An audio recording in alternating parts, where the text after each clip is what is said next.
ሰላም እንዴት ናችሁ? ዛሬ በሌላ ቪዲዮ ተገናኝተናል። የዛሬው ቪዲዮአችን የሚሆነው አራይቫል ቡናዎችን በምንቀምስበት ሰዓት የምንመዘግብበትን ፎርም ነው ማሳያችሁ። ፎርሙ ሁለት አይነት ናቸው። የወሽድ ቡና ወይም ደግሞ የታጠበ ቡናና የደረቅ ቡና ናቹራል ቡና ፎርሞች የተለያዩ ናቸው። ፓራሜትሮቻቸው ስለሚለያዩ ሁለት ፎርሞች አሉ ማለት ነው። ስለዚህ እነሱን ፎርሞች እናያለን ማለት ነው። ለዛሬ የናቹራል ቡና እናያለን። ቀጣይ ደግሞ የወሽድ ቡና ፎርም እናያለን ማለት ነው። እና አራይቫል ቡና ሲባል ምንድን ነው? ልክ መጀመሪያ ቡናውን እንገዛለን አይደለ? ከገበሬው የምንገዛው ቡና አለ ወይም ደግሞ ከፕሮዲሰሩ የምንገዛው ቡና አለ። እሱ ቡና ማለት አራይቫል ቡና ነው የምንለው። ስለዚህ እሱ አራይቫል ቡና ከመጣ በኋላ መጋዘናችን እሱን ካፕ እናደርጋለን። ካፕ ስናደርገው ክሊን አልተደረገም አይደለ? ቡናው ገና ፕሮሰስ አልተደረገም፣ ለኤክስፖርት አልተዘጋጀም። ስለዚህ ለኤክስፖርት ያልተዘጋጀ ቡና አራይቫል ቡና ነው የምንለው። ስለዚህ እሱ አራይቫል ቡና ለኤክስፖርት ከተዘጋጀ በኋላ ለስንት ይከፈላል? ለኤክስፖርት እና ለሪጀክት ተብሎ ይከፈላል አይደለ? ሪጀክት የምንለው ክሊን ሲደረግ ንጹህ ያልሆኑት ቡናዎች ማለት ነው። ስለዚህ ሎካል ይሸጣል እሱ። ክሊን የሆነው ደግሞ ኤክስፖርት ይደረጋል ማለት ነው። ስለዚህ እሱን ፎርም ይሆናል ዛሬ የምናየው ማለት ነው። እና ፎርሙን የናቹራል ነው የምናየው ዛሬ። ስለዚህ ስለሚሆኑ ምን ይመስላል ፎርሙ አጠቃላይ ዲስክሪፕሽን ላይ አስቀምጥላችሁና ታዩታላችሁ ፎርሙ ምን እንደሚመስል። ስለዚህ ፎርሙ ስንሰራ መጀመሪያ የምንጀምረው መጀመሪያ ላይ ፎርሙ ሞይስቸር ኮንተንት እና ሪቴን ኦን ስክሪን 40% ዳሽ ተብሎ የተቀመጠ የመጀመሪያ ፓርት ላይ ያላቸው። ስለዚህ እሱን ነው ቼክ የምናደርገው ማለት ነው። መጀመሪያው የምንሰራው እሱን ነው። ግን ከዚህ ሁሉ በፊት መጀመሪያ ምንድነው ሳምፕል እንወስዳለን አይደለ? 350 ግራም ሳምፕል እንወስዳለን። ይሄን ለመስራት 350 ግራም ያስፈልገናል። ካፕ ቫሊዩን ደግሞ ለመስራት 100 ግራም ያስፈልገናል ማለት ነው። ስለዚህ ቡናውን ከወሰድን በኋላ 350 ግራም ሮ ቫሊዩን ለመስራት ያስፈልገናል። ወይም ደግሞ ሮ ቫሊዩ የምንለው ምንድነው? ከ40% የምንሰጠው ቫሊዩ አለ። ሮስት ሳይደረግ ለቅመን ዲፌክቶቹን አውጥተን ኦደሩን ሽታውን ወስደን የምንሰጠው ቫሊዩ ማለት ነው። ካፕ ቫሊዩ ደግሞ የምንለው አለ ሮስት አድርገን የምንሰራው ደግሞ ለእሱ ደግሞ 100 ግራም እንወስዳለን። 350 ግራም ደግሞ ለሮ ቫሊዩ እንወስዳለን ማለት ነው። ስለዚህ ሳምፕል ከወሰድን በኋላ ምንድነው የመጀመሪያው ስራችን? ሞይስቸሩን ቼክ እናደርጋለን። ሞይስቸር ቼክ ስናደርግ ባለፈው አሳይቻችኋለሁ። ሞይስቸር ሜትር አለ አይደለ? ሞይስቸር ሜትር በዚህ ነው ቼክ የምናደርገው። ሞይስቸሩን ቡናውን ከትና ሞይስቸር ማለት ምንድነው? እርጥበት አይደለ? የቡናው እርጥበቱን እዚህ ውስጥ ከተን ነው ቼክ የምናደርገው ማለት ነው። እዚህ ላይ እንከተዋለን ቡናውን። ከዛችን ሆን አድርገን ቡናውን 3 ከተን ቼክ እናደርጋለን። ሞይስቸሩ ስንት መሆን አለበት? ከ10 እስከ 12% መሆን አለበት አይደለ? ጥሩ ቡና ከሆነ ሞይስቸሩ መሆን ያለበት እንደዛ ነው። ስለዚህ እሱን ቼክ እናደርግና ሞይስቸሩ መጀመሪያ በፐርሰንት እናስቀምጣለን። የመጀመሪያው ዳሽ ላይ ሞይስቸሩ እናስቀምጣለን። ከዛ ቀጣዩ ስራችን ምንድነው የሚሆነው? ሪቴን ኦን ስክሪን 14 ይላል። በፐርሰንት ነው ይሄንን የምናስቀምጠው። እና ይሄን ስንሰራ ምንድነው የቡናዋ ሳይዝ ማለት ነው አይደለ? ስክሪን ሳይዝ የምንለው የቡናዋ ሳይዝ ማለት ነው። ትንንሽ ቡናዎች አሉ፣ ትልቅ ቡናዎች አሉ አይደል? ከሱ አንፃር ቡናውን ሳይዙን ቼክ ማድረግ አለብን። እና ቼክ ስናደርግ ምንድነው የምንጠቀመው? ስክሪን ሴቭ የምንለው አለ አይደለ? ቼክ የምናደርግበት ይሄኛው በባለፈው ቪዲዮ ላይ ሰርቻለሁ። እና ምንድነው የምናደርገው እዚህ ላይ ይሄኛውን ምንድነው ስክሪን ሳይዝ 40 ነው የሚለው አይደለ?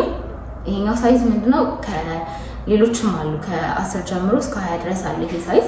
ስለዚህ ይሄኛው ፎርም ግን የሚለው ስክሪን ሳይዝ ሪቴን ኦን ስክሪን ሳይዝ 40 ነው የሚለው። ስለዚህ በዚህ ስክሪን ሴቭ ቡናውን ስንለካው 350 ግራም የወሰድነው ሳምፕል ስንለካው ወይም ደግሞ ስንለካው ሲባል ምን ማለት ነው?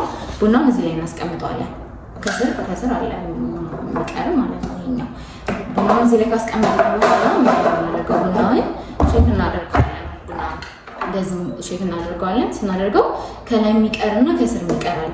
ከስር የሚቀረው ምንድነው የሚባለው? አንደር ስክሪን ነው የሚባለው። ከላይ የሚቀረው ግን ሪቴን ኦን ስክሪን ነው። ስለዚህ በስክሪን ሳይዝ 40 ሪቴን ኦን ስክሪን የሆነው ምን ያህል ነው የሚለውን ቼክ እናደርገው ማለት ነው። ስለዚህ እዚህ ላይ የቀረውን ቡና እንመዝናለን ማለት ነው። ከመዘነው በኋላ ምንድነው የምናደርገው? በግራም ይመጣልናል፣ የሆነ ፖይንት ይመጣልናል። እሱም ፖይንት ምንድነው የምናደርገው? ለ350 ግራም እናካፍለዋለን። 350 ግራም ምንድነው መጀመሪያ የወሰድነው ሳምፕል አለ አይደለ? ለሮ ቫሊዩ ለመስራት የወሰድነው ሳምፕል አለ። ስለዚህ በሱ እናካፍለውና ሲባዛ በመቶ አድርገን ፐርሰንቱን እናገኛለን ማለት ነው። ምንድነው የምናደርገው? ሪቴን ኦን ስክሪኑን ሲካፈል ለ350 ሲባዛ በመቶ አድርገን ያገኘነውን ፖይንት ሪቴን ኦን ስክሪን ብለን እዚህ ላይ እናስቀምጠዋለን ማለት ነው። ከምንሰጠው ላይ ወረቀቱ ላይ እናስቀምጠዋለን ማለት ነው። እዚህ ላይ ፖይንቷን እናስቀምጣለን። በፐርሰንት ነው የሚቀመጠው። ከዛ እነዚህን ከጨረሰን በኋላ እንዳልኳችሁ ሮ ቫሊዩ እና ካፕ ቫሊዩ የሚባል አለ ብያችኋለሁ። ሁለቱ ምንድን ናቸው? ይሄንን ፎርሙ ለመስራት የሚያስፈልጉ ነው። ሮ ቫሊዩ የምንለው ምንድነው? 350 ግራም ወስደን ቡናውን እንለቅማለን። ሲለቀም ዝም ብለን አይደለም የምንለቅመው፣ ዲፌክቶችን ለማውጣት ለመለየት ካውንት የሚደረጋለ ካውንት ለማድረግ እነሱ ለዛ ነው የምንለቅመው። ስለዚህ ስንለቅም ሮ ቫሊዩን እየሰራ ነው ማለት ነው። ስንለቅመው ሮ ቫሊዩን እንሰራለን። ከዛ ደግሞ ሮስት አድርገን ደግሞ ስንቀምሰው ካፕ ቫሊዩን እንሰራለን ማለት ነው። ስለዚህ ሁለቱም የራሳቸው ፐርሰንት አላቸው። ሮ ቫሊዩ ሲሆን ከ40% ነው። ካፕ ቫሊዩ ሲሆን ደግሞ ከ60% ነው የምንይዘው እና ሮ ቫሊዩ ስንሰራ እንዳልኳችሁ የራሳቸው ፓራሜትሮች አሉት። ይሄ የናቹራል ቡና ነው። ናቹራል ቡና ሲሆን ሮ ቫሊዩ ስንሰራ 3 ፓራሜትሮች ይኖሩታል። ሶስቱ ምንድን ናቸው? የመጀመሪያው ዲፌክቶች ናቸው። ዲፌክት ስንል ዲፌክቶች አይተናል ባለፈው ቪዲዮ ላይ እና ሁለት አይነት ዲፌክቶች አሉ አይደለ? ፕራይመሪ ዲፌክት እና ሰከንደሪ ዲፌክት የምንላቸው። ስለዚህ እነዚህን ዲፌክቶች መጀመሪያ እንሰራለን ማለት ነው። ቡናውን ያገኘ እንትን ያልነውን 350 ግራም የተመዘነውን እሱን እንለቅመዋለን። ስንለቅመው ምንድነው የምናደርገው? መጀመሪያ እናወጣለን። ፕራይመሪ ዲፌክቶችን እናወጣለን። ፕራይመሪ ዲፌክቶች ያልናቸው ምን ናቸው? ፉል ብላክ ያልነው አለ አይደለ? የመጀመሪያው ፉል ብላክ ነው፣ ሙሉ ጥቁር ሲሆን፣ ቀጣዩ ፉል ሳወር የምንለው አለ፣ ፈንገስ ዳሜጅ የምንለው አለ፣ ፎሬን ማተር የምንለው አለ፣ ከዛ ደግሞ ሲቪር ኢንሴክት ዳሜጅ የምንለው አለ፣ ከዛ ደግሞ ፖድ ወይም ደግሞ ድራይ ቼሪ የምንለው አለ። ስለዚህ እነዚህ ፕራይመሪ ዲፌክቶችን እናወጣለን ማለት ነው። ስናወጣ አሁን ለምሳሌ ብላክ ፉል ብላክ የምንለው 2 አገኘን እንበል። 2 ፉል ብላክ ቡናው ላይ አገኘን። ስለዚህ ፉል ብላኩን ለብቻ እናስቀምጣለን። አንድ ፉል ሳወር አገኘን እንበል። ከዛ አንዱን ለብቻ እናስቀምጣለን። ፈንገስም አንድ አገኘን እንበል። እንደሱ ለብቻ ካስቀመጥናቸው በኋላ ሲቪር ኢንሴክት ዳሜጅ ሲሆን አምስቱን ያገኘናቸውን ቆጥረን እንደ አንድ ነው የምንወስደው። ሌሎቹን ግን አንዱን ካገኘን አንዱ ካገኘን እንደ አንድ ነው የምንወስዳቸው። ስለዚህ እንደዛ ከሰራን በኋላ አሁን ለምሳሌ እንዳልኳችሁ 2 ብላክ ካገኘን፣ አንድ ሳወር ካገኘን፣ አንድ ፈንገስ ካገኘን ስንት ይሆናል? 4 ይሆናል አንድ ላይ ማለት ነው። ስለዚህ ፕራይመሪ ስንሰራ በካውንት ነው የምንሰራው፣ ቆጥረን ማለት ነው። ስንቆጥራቸው 4 ሆኑ አይደለ? ያገኘናቸው ዲፌክቶች 4 ሆኑ። ስለዚህ ፖይንት ስንሰጥ ከ15% ነው የምንሰጠው የፕራይመሪ ላይ ማለት ነው። ከ15 ነው የሚይዘው። ስለዚህ ከ15 ሲይዝ ምንድነው ያገኘነው ዲፌክት አይነት አለ አይደለ? 4 አገኘን። በአጠቃላይ ፕራይመሪ ዲፌክቶችን 4 ስናገኝ እዚህ ጋር ፖይንቶች አሉ፣ ያገኘናቸው ዲፌክት ብዛቶች አሉ። ይሄን ያህል ካገኛችሁ ይሄን ፖይንት ሰጥቷላችሁ፣ ይሄን ያህል ካገኛችሁ ይሄን ሰጥቷላችሁ የሚል አለ እዚህ ፔፐሩ ላይ ማለት ነው። ስለዚህ ለምሳሌ አሁን 5 እና ከ5 በታች ካገኛችሁ 15 ተሰጡታላችሁ ያን ቡና ይላል። ከዛ በታች ደግሞ 6 እስከ 10 ካገኛችሁ ዲፌክቶቹ ማለት ነው ከ6 እስከ 10 ብዛት ካገኛችሁ 12% ተሰጡታላችሁ ይላል። ከዛ ደግሞ ከ11 እስከ 15 ካገኛችሁ ብዛታቸው ማለት ነው ከ11 እስከ 15 ካገኛችሁ 9 ተሰጡታላችሁ እያለ እየወረደ ፖይንቱ ይሄዳል ማለት ነው። ስለዚህ ከፊት ዲፌክቶቹ ብዛቶች አሉ። ከዛ ደግሞ ፖይንትስ የምንላቸው የምንሰጣቸው ፖይንቶች አሉ። ስለዚህ ያገኘነውን ዲፌክት አይተን ነው የምንሰጠው ማለት ነው። ቆጥረን እያንዳንዳቸው ዋን ባይ ዋን ቆጥረን ነው ፕራይመሪ የምናስቀምጠው ከሲቪር ኢንሴክት ዳሜጅ ውጭ ማለት ነው። ሲቪር ሲሆን ምንድነው እንዳልኳችሁ 5ቱን ቆጥረን እንደ አንድ እንወስዳለን። ከዛ ውጭ ያሉትን ግን አንዱን እንደ አንድ እየቆጠረን እናስገባለን ማለት ነው። ስለዚህ ፕራይመሪን ከ15 ከሰጠን በኋላ ቀጣይ የሚሆነው ምንድነው? ሰከንደሪ ዲፌክት ነው። ሰከንደሪ ዲፌክት ስንሰጥ ምንድነው እሱ ላይ ሰከንደሪ ዲፌክቶች ያው እንደ ፕራይመሪ ባይሆን ተጽዕኖ አላቸው አይደለ? ቡና ላይ ለምሳሌ አሁን ሰከንደሪ ዲፌክት የምንላቸው ፉል ሳወር፣ ፓርሻል ሳወር የምንለው አለ፣ ፓርሻል ብላክ የምንላቸው አሉ። ኢማቹር ቢን፣ ፍሎተር ቢን፣ ብሮከን ቡናዎች፣ የተሰባበሩ ቡናዎች ብናገኝ እንደ ሰከንደሪ ነው የምንቆጥራቸው። ስለዚህ እነሱን ምንድነው የምናደርገው? ያገኘናቸውን ጠቅላላ ሰከንደሪ ቢኖች መጀመሪያ ለብቻችን እናስቀምጣቸዋለን። ለምን መጨረሻ ላይ እንጽፋቸዋለን። ያገኘናቸውን ብዛት ሁሉንም እንጽፋለን። ስለዚህ ካስቀመጥን በኋላ እንመዝናቸዋለን። ስንመዝናቸው ምንድነው በአጠቃላይ ያገኘናቸውን የሰከንደሪ ዲፌክቶች የተሰባበሩ ቡናዎችን ይህን ለመስራት መጀመሪያ መለየት አለብን። ፕራይመሪ ምንድነው፣ ሰከንደሪ ዲፌክት ምንድነው የሚለው መለየት አለብን። ስለዚህ ከለየን በኋላ ያገኘናቸውን ሰከንደሪ ዲፌክቶች እንመዝናቸውና እናስቀምጣለን። ስለዚህ ያገኘነውን ሰከንደሪ ዲፌክት ሲካፈል ለ350 ግራም ሲባዛ በ100 አድርገን የምናገኘው ፖይንት አለ አይደል?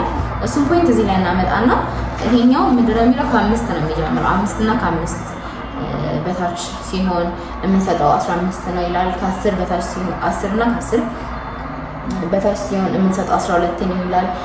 15 እና ከ15 በላይ ሲሆን የምንሰጠው 9 ነው ይላል። እንደዛ እያለ እየወረደ ይሄዳል ማለት ነው። ፖይንትስ የሚሉትን ያዋቸው በደንብ ከዛ ደግሞ ያገኘናቸው ኢፌክት ብዛቶችን ቼክ አድርጓቸው ከዛ በኋላ ፖይንቱን እየሰጣችሁ ትሄዳላችሁ ማለት ነው። ከዛ ቀጣይ ምንድነው ኦደር ነው። ኦደር ማለት ምንድነው ቡናው እናሸተዋለን አይደለ? ሽታ አለው ቡና የራሱ ሽታ አለው።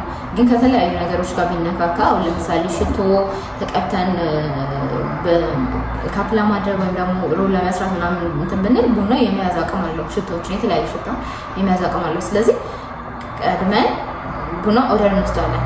ሽቶውን መቀባት የለብንም። ላብራቶሪ ስንገባ ቡናው ሽታ እንትን እንዳይል ማለት ነው ኢፌክት ስላለው። ስለዚህ ኦደር እንወስዳለን። ኦደር ስንወስድ ጥሩ የሆኑ ሽታዎች አሉ፣ መጥፎ ደግሞ ኔጌቲቭ የሆኑ ነገሮች አሉ። የእርዚ የምንላቸው አፈር ይላል አንዳንድ ቡናዎች ደግሞ ባጊ ኬሻውን ይላሉ። ከዛም ውጭ የተለያየ ቆሻሻ ካላቸው እንደሱ አይነት ሽታዎች ሊያመጣ ይችላል። ከዛም ውጭ ደግሞ ክሊን የሆኑ ቡናዎች አሉ፣ ንጹህ የሚሸቱ ፍሌቨራቸው ማርማር የሚሉ ቡናዎች አሉ። ስለዚህ እነሱን እንሰጣለን ማለት ነው። ኦደር ስንወስድ በደንብ ቡናውን ዝቅ ብለን እናሸተዋለን። ሙሉ ጋቻን በደንብ ቡናውን እንወስዳለን ማለት ነው። ኦደር ከወሰድን በኋላ ፖይንት እንሰጣለን። ኦደር ከ10 ነው የምንሰጠው። ፕራይመሪ እና ሰከንደሪ ዲፌክቶች ከ15 ሲይዙ ኦደር ደግሞ ከ10 ይዛል ማለት ነው። ፖይንቱ ከ10 ነው የሚይዘው። ኦደር ላይ ኳሊቲስ የሚል ፓርት አለ። ኳሊቲስ ላይ ክሊን፣ ፌር ክሊን፣ ፍሬሽ፣ ላይት፣ ሞዴሬት እና ስትሮንግ የሚባሉ እንትኖች አሉት። እነሱን ቼክ እናደርጋለን። ክሊን ነው ወይ ምንም ሽታ አልሸተታችሁም ወይ የሚሸታችሁ ነገር ካለ ደግሞ ትሬስ ትሉታላችሁ። የሆነ ሽታው እየጠፋ ከሄደ ደግሞ ሞዴሬት ዲፌክቱ የሚበዛ ከሆነ እንደሱ እያላችሁ ፖይንቱ ታስቀምጣላችሁ ማለት ነው። ስታስቀምጡ ከ10 ነው የምታስቀምጡት። ስለዚህ ሮ ቫሊዩን በዚህ ጨረስን ማለት ነው። የናቹራል ቡና ሲሆን ሮ ቫሊዩን በ3 ጨረስን። ፕራይመሪ ዲፌክት፣ ሰከንደሪ ዲፌክት እና ኦደር ወሰድን እና ከ40 ጨረስን ማለት ነው። ከ40 ከጨረስን በኋላ እንዳልኳችሁ 100 ግራሙ ሮስት እናደርጋለን አይደለ? 100 ግራም ሮስት ስናደርግ ለምንድን ነው? ካፕ ለማድረግ ነው፣ ለመቅመስ ነው። ስንቀምስ ደግሞ የተለያዩ ፓራሜትሮች አሉት። ካፕ ቫልዩ ከ60 ነው የሚይዘው። ስለዚህ ስንቀምስ ካፕ ክሊንነሱን ቼክ እናደርጋለን። ፓራሜትሮች ውስጥ ካፕ ክሊንነስ የምንለው አለ፣ አሲዲቲ የምንለው አለ፣ ቦዲ የምንለው አለ እና ፍሌቨር አለ። ስለዚህ እነዚህ በአጠቃላይ ከ15 ይዙና በአጠቃላይ ፖይንቱ ደግሞ ከ60 ይዛል ማለት ነው። ስለዚህ የመጀመሪያው ምንድነው? ካፕ ክሊንነስ ነው። ካፕ ስናደርግ ቡናውን ስንቀምሰው ንጹህ ነው ወይ ቡናው ዲፌክት የለውም ወይ የሚለውን ነው ቼክ የምናደርገው ነው። ካፕ ክሊንነስ ላይ በ5 ካፕ ነው የምንቀምሰው አይደለም? አንዱ ካፕ ንጹህ ሊሆን ይችላል፣ አንዱ ካፕ ደግሞ ዲፌክት ሊኖረው ይችላል። ሁሉም ካፕ ዲፌክት ሊኖረው ይችላል፣ ወይም ደግሞ ሁሉም ካፕ ንጹህ ሊሆን ይችላል። ስለዚህ እሱ ነው ቼክ የምናደርገው እዚህ ፓራሜትር ላይ ማለት ነው። እና ካፕ ክሊንነስ ሲባል ስለ ካፑ አይደለም፣ ስለ ቡናው ነው። ቡናው ንጹህ ነው ወይ፣ ዲፌክት አለው ወይ፣ ሌላ አይነት ጣዕም አለው ወይ የሚለውን ነው ቼክ የምናደርገው። ስለዚህ ኳሊቲስ ላይ እዚህ ካፕ ክሊንነስ ላይ ከ15 ፖይንት ነው የሚይዘው እንዳልኳችሁ።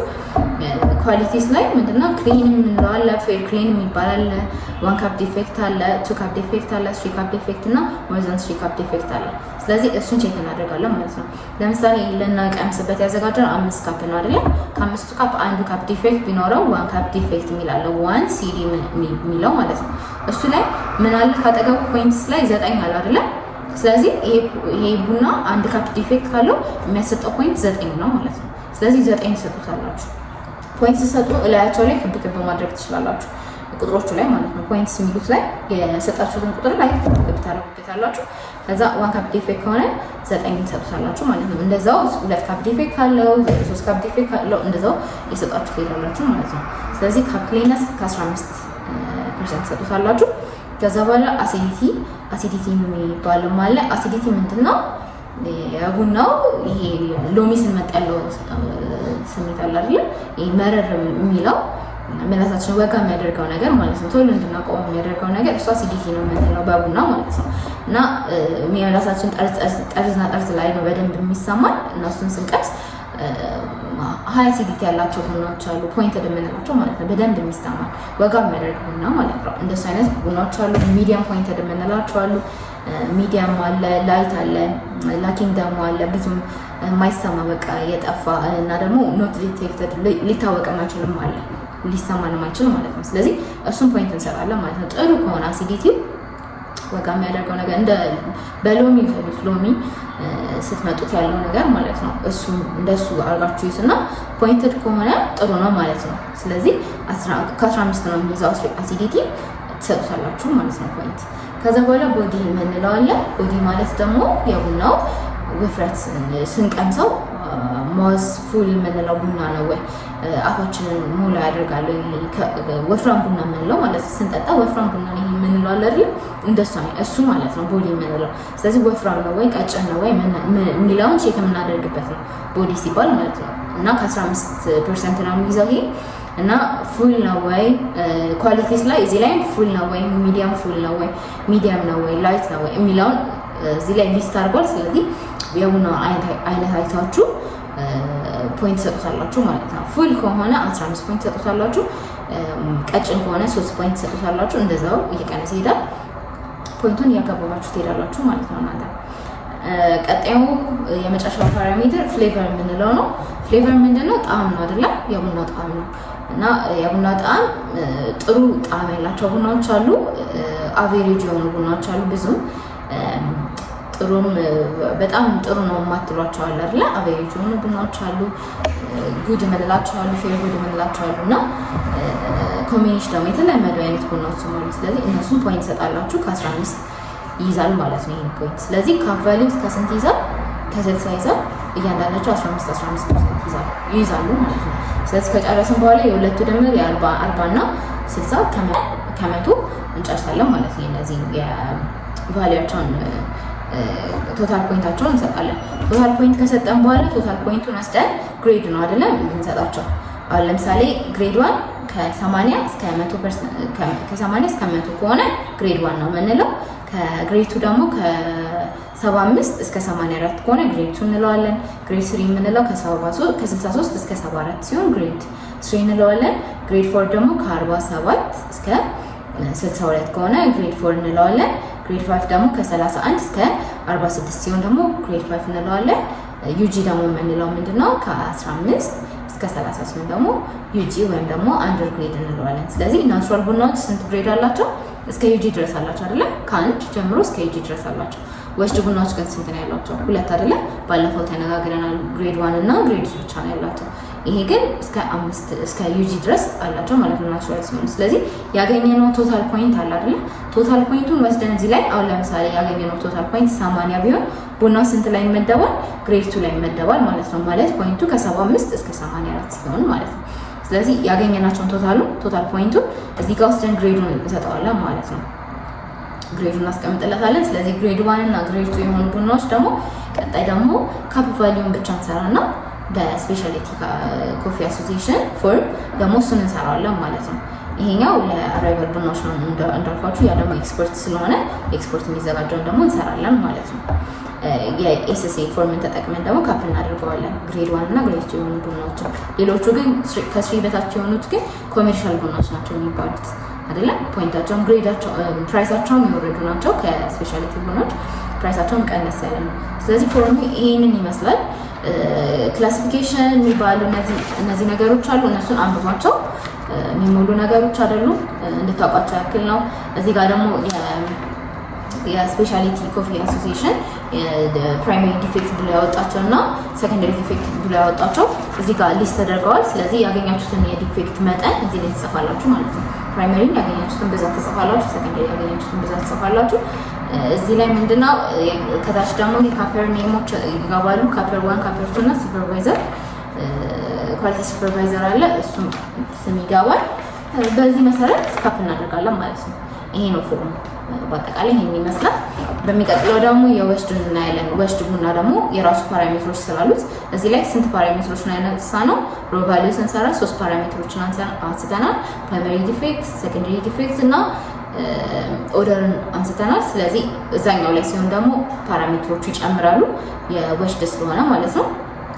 እሱን ደግሞ በሚቀጥለው ቪዲዮአችን ላይ እናያለን ማለት ነው። እና ጥያቄዎች ካላችሁ በዚህኛው ቪዲዮ ላይ ግልጽ ያልሆነላችሁ ነገር ካለ አስቀምጡልኝና ኮሜንት ላይ እመልስላችኋለሁ ማለት ነው። እያንዳንዱ ነገሮች ካልኩሌሽን የምትፈልጉ ከሆነ በጣም ቀላል ናቸው። እነዚህ ሪቴን ስክሪን ስንሰራ እና ሰከንደሪ ዲፌክት ስንሰራ ብቻ ነው የምንጠቀመው። ስለዚህ የምትፈልጉ ከሆነ እሱንም አስቀምጥላችኋለሁ ማለት ነው። ዲስክሪፕሽን ላይ ፎርሙላን ስለማስቀምጥላችሁ ታዩታላችሁ። ያንዳንዱ ፎርም ምን እንዳለ ውስጡ ታዩትና የበለጠ ግልጽ ይሆንላችኋል ማለት ነው። ስለዚህ ተከታተሉ። ይህን ቻናል ሰብስክራይብ አድርጉ፣ ላይክ አድርጉ። ስለ ቡና ማወቅ የምትፈልጉት ነገር ካለ ጠይቁኝ ኮሜንት ላይ፣ ቪዲዮዎች እሰራበታለሁ ማለት ነው። እና በሚቀጥለው ደግሞ በሌላ ቪዲዮ ላይ እንገናኛለን ማለት ነው። አመሰግናለሁ።